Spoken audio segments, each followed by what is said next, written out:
This is Jeff Dumbarello, broker of Steelbridge Realty, here to talk about the 2014 Lee County, Florida residential market in review.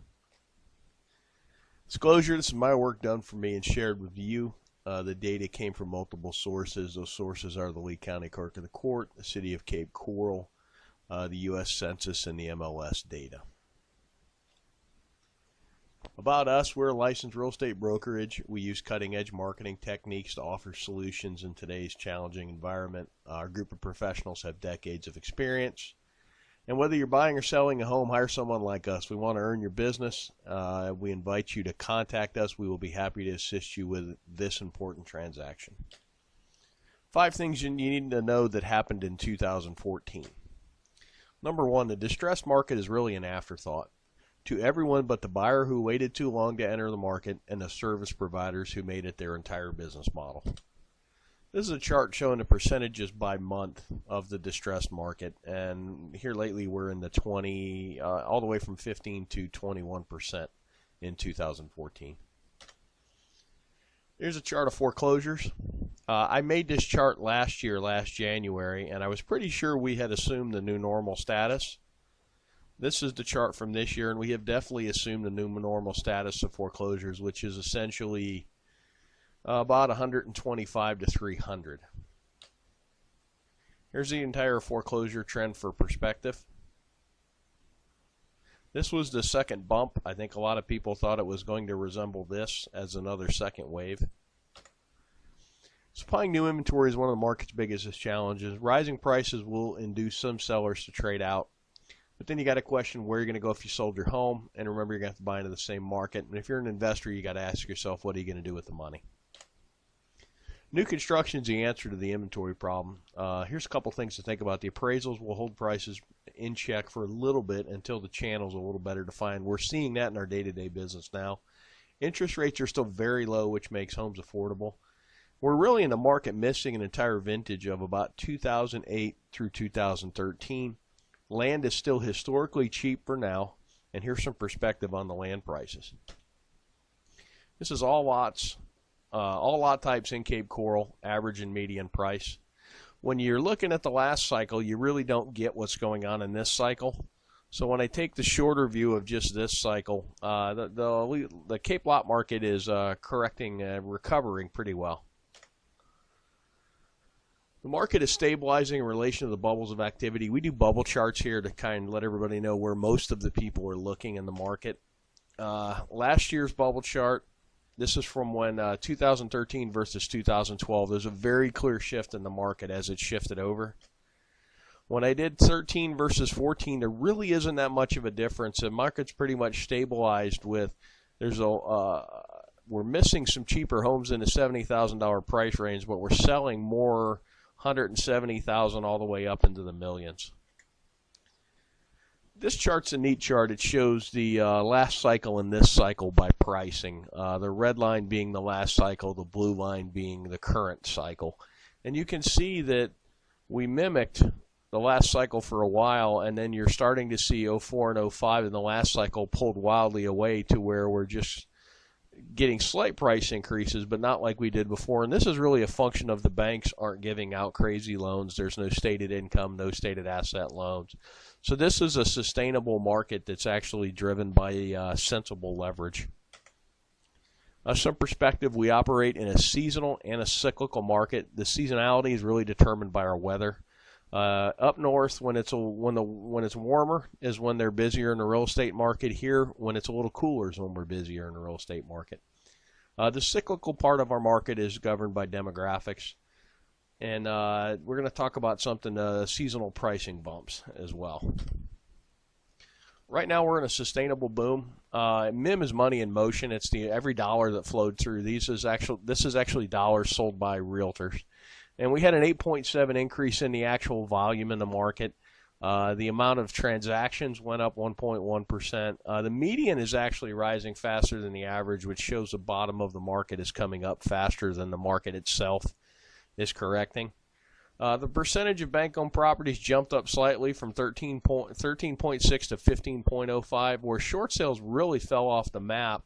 They were 8% of the market in 13, and they're only 3% of the market in 14.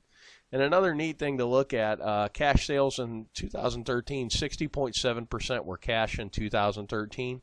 In 2014, 57%. So you had a decent price increase, and it really wasn't funded by leverage. And to give you a perspective, about 25-30% of the sales in the state of Florida are cash. So we're almost working at twice the cash sales percentage of the state of Florida. Money in motion is a key indicator. As long as the market continues to grow, that's a really good thing. The median's rising higher than the average. We talked about that. We also talked about the cash sales percentage. One thing I learned, if you base your business model on short sales, you need to find something else to do. And we're truly in a market where the buyers are paying slightly more for a slightly older and slightly smaller home. Market specifics. Two asset classes that really jumped out to me are townhouses and manufactured homes are actually growing. By property types, what's interesting to me is the manufactured homes are up 20% in sales counts, as are the townhouses. And when you look at the price increases, they're probably some of the lowest price increases, and that's the market seeking a good quality buy, basically. The single-family homes are up 7%. They just about mimic the market as a whole. A few thoughts on the jump in mobile homes and townhomes. Mobile homes have both a lower cost of entry and a lower cost to keep, and the blue-collar retirees from up north love them because they really only need them for 3 or 4 months of the year because they're still home doing stuff and walleye fishing and playing with the grandkids. But it's a nice, affordable home to get out of the cold weather. Townhouses kind of represent the same if you're adverse to a mobile home purchase. And really and truly, we found within the market that as the site-built homes hit a certain number, the manufactured homes take off, and it's about 3 to 1. So if a site-built home was trading for $300,000, the manufactured homes at $100,000 represent a lot of value to a retiree buyer. This is kind of what happened by city. 2014, what happened by city. And just a year-over-year difference. Punta Gorda's really burnt store, up 15%. That's pretty good. Lehigh Acres up 13%. And when I look down, Captiva's up 27%, which is pretty impressive. Things to watch in 2015. Essentially, you've got a seesaw in the market now with resale homes on one side of the seesaw and new construction on the other.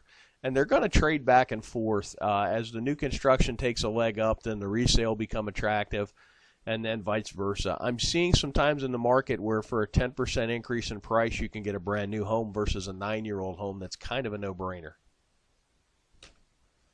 Inventory is the key. Whoever can bring some inventory to market is going to make some money. And this applies to both the retail and the investment segment of the market.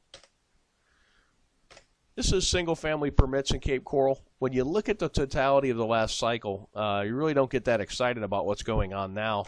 But when I take out the last cycle, it shows you there's some pretty good permit growth. Projection of retirees. We take this from the census, and if you were born 62 years ago, there's a likely chance you're going to retire, and this is in the millions by how many there are. This is actually the 62-year-olds against our sales counts. It's a pretty good correlation. And then 66 is kind of the official retirement age. And it doesn't quite resemble as much the 62, our sales patterns, and I think the 62 more kind of takes in early retirees. One last thing, this is a long chart average price of the whole market. This little blip right here was when the banks really let it loose and just basically gave out free money. And that's kind of what we're looking for now is everybody's looking for when this time is coming back, and it's really going to be tied to leverage. We were in a boom, which is what we're in now as the market went up to here. And then when the banks went crazy, and you also had Hurricane Charlie in here, which took a little inventory and dumped some insurance money into the market, which kind of overheated it a little more. But this was based on easy money and basically turned into a mania. And that's kind of what you got to watch for now is loan programs. If you have any thoughts or questions, why don't you give us a call at the office at 239-694-3300, and my extension is 102. And you can always, if you're watching this video, click the link below the video and fill the form out, and we will be in touch with you. Thanks for watching, and make it a great day.